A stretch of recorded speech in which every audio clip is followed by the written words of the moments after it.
First of all, thank you for being here. It's a joy and honor to be able to speak with you today. I want to talk about Buddha nature, but not as some abstract concept. I want to talk about it as something alive and real, something we can touch in our everyday lives, something I've come to understand not just through study and sitting meditation, though both are essential, but also through mistakes, healing, and even taking care of cats. So this talk is personal, and I hope that as I speak, you'll reflect on your own life, on the places where your own Buddha nature is trying to bloom and where it is blooming. So I live with 6 cats in my apartment, and I care for 2 more who live outside. Now, that may sound like a lot, and it is. But these cats have taught me more about Buddha nature than I ever expected.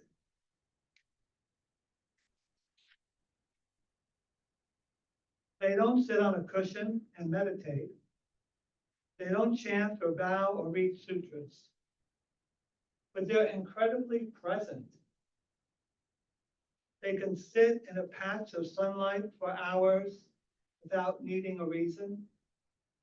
They show affection without expecting anything back. They come to me when I'm feeling low, and somehow they just know. They don't judge, they don't hold grudges. I imagine it's the same for dogs. I used to have a dog, actually, many years ago. In their own way, they're masters of the moment. Thich Nhat Hanh teaches that Buddha nature is our capacity to be awake, to be aware, and to love. It's not just for humans, it's the ground of life itself. One of his most famous lines is, "Looking deeply into the flower, we see the sunshine, the clouds, the earth, the whole cosmos." I think the same could be said about a cat, or a tree, or a dog, or any being that reminds us how to simply be. When I clean their litter boxes or feed them, or watch them sleeping and play with one another, I feel something deeply connected. It's not glamorous, but it's loving attention. And that's the heart of practice. And in those moments, I know I'm touching something special, maybe even sacred. I'm also a vegan, which means I don't eat any food that comes from any animals, or do I wear any materials that come from any animals. That was a decision I made out of love for animals, for the earth, and for my own body.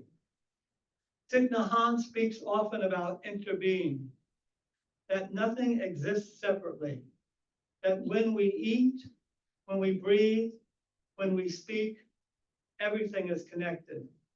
He says we are here to awaken from the illusion of our separateness. Veganism is one way I try to wake up. It's not about being perfect. It's not about judging others. It's not about remembering that when I choose not to harm, I'm practicing compassion.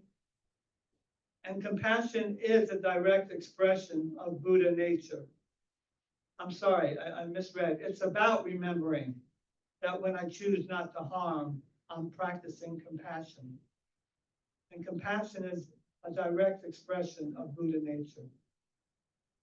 It's a way of saying, I see the suffering, I want to help, even if it's in a quiet, daily, personal way. But I want to share something that might not sound so peaceful. When I was a teenager, I was locked up. I made mistakes. I got into trouble. I was labeled a juvenile delinquent. That's what the system called me. But inside, I was hurting. I didn't always know how to ask for help. I didn't believe I was worthy of love. And honestly, a lot of people didn't believe in me either.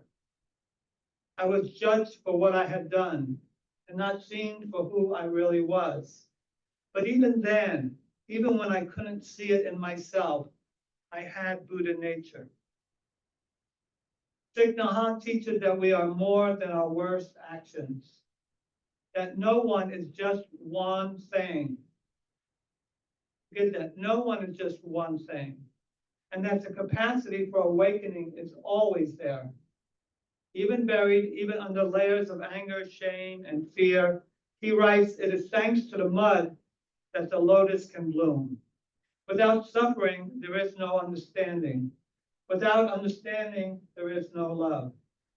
That quote touches me because my life has had its share of mud. But that mud became my practice. It became the compost for something new to grow. Now I work to help others who are re-entering life after incarceration. And that work isn't separate from Buddha nature. It's an expression of it. And if anyone is interested in finding out more about what I do and wants to participate with me, I invite you to speak to me after. Sometimes we hear phrases like Buddha nature and think they're for monks or advanced practitioners. But Thich Nhat Hanh reminds us, you don't have to look for Buddha nature. Just be still and it reveals itself. It's not some future goal. It's this breath, this moment of kindness, this willingness to care for ourselves, for others, for even the smallest creatures. Buddha nature is not something we achieve. It's something we recognize. I'll read that again. Buddha nature is not something we achieve. It's something we recognize.